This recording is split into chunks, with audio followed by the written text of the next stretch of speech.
the distance between 2 points. How do I find the distance between 2 points? It's the square root x2 minus x1 squared plus y2 minus y1 squared. So in this case, it's the square root of 4 minus negative 2 squared plus 7 minus 5 squared. So negative and negative becomes positive. So that's 6 squared, which is 36, plus 2 squared, which is 4. So the square root of 40, which I hope everybody knows is 2 square roots of 10. And that is the distance. All right. To find the midpoint, you simply add the points together and divide by 2. Yes? How did you get 2 square root of 10? Square root of 40 is 4 times 10, and 4 is a perfect square. It's 2 times 2. So that's 2 square roots of 10. Did you not break the 10? Well, you can break the 10 down, right? The 10 is 2 times 5, but that doesn't have any perfect squares in it, so it doesn't do any good. Good observation. Great question. Okay. The question was, how do you get from square root of 40 to 2 square roots of 10?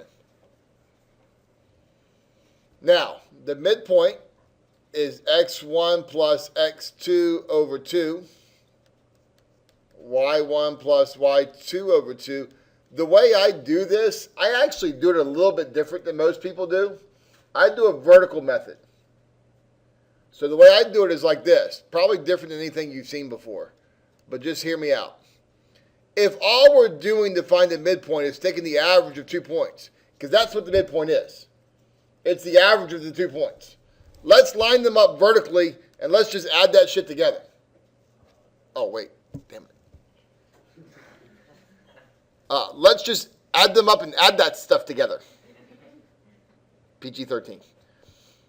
Negative 2 plus 4 is 2.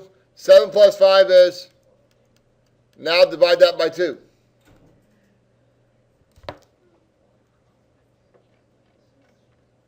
So what's the midpoint? 1 comma 6. So I do it using the kind of a vertical technique. I think it's more intuitive, right? Like, just add them together and divide by 2. And it's, I think I'm the only person who explains it that way. Every other teacher uses the formula. But if you think about midpoint being the average of the 2 points, add them together and divide by 2. So I do it vertically. I think it makes it a whole lot easier. Okay. Now, the next one, any questions on distance and midpoint for the 2 that we just did? All right. The next one, I think, is a little harder, but it shouldn't be. It really shouldn't be. All right. The way I do it is slightly, again, different than the way a lot of people will have taught you to do this before. I do it kind of like, I don't know, logically, which, again, may get me fired. But I just want you to hear me out.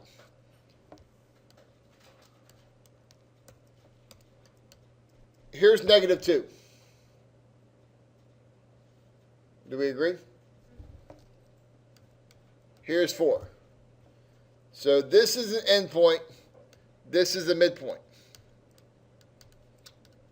Dealing with the x values. Do we agree? So here's my question. Where will the other endpoint occur? Will it occur on this side or this side? Will the other endpoint occur on the left side or the right side? Right side. Right side. Do we agree on that? I think everybody hopefully agrees on that. How far is it from negative 2 to 4? How many units is that? -6. How far do you have to go on this side then? 6. So what's the answer going to be? 10. So the other endpoint must be at 10.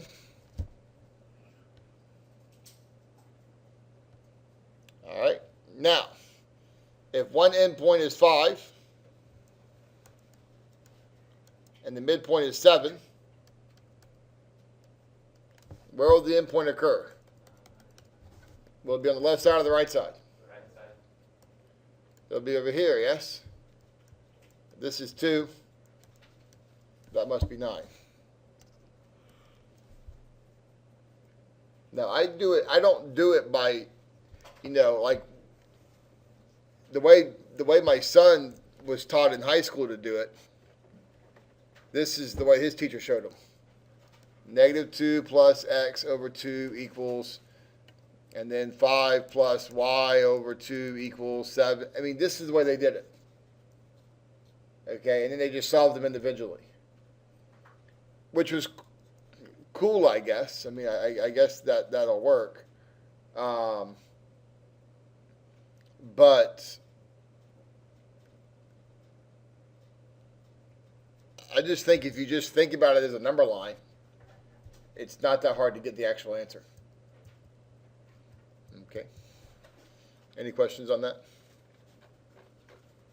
Distance and midpoint? We good? All right. Sir, Yes.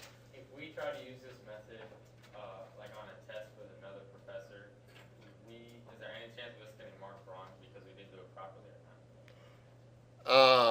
The question is, if you do it this way with another instructor who asks you to find a distance and midpoint again in the future, would they mark it wrong? If they do, I'd like to know who they are and I'll have a talk with them. I mean, if they ask you to show your work, you can show it. Draw a picture. There are those professors people talk about where if you don't do it their way. Yeah, I certainly think that there are people who are out there who are like that. I cannot imagine this way not being acceptable to somebody. Now, again, in cases of, let me just stop this. Any other questions before I stop it? Going once, going twice.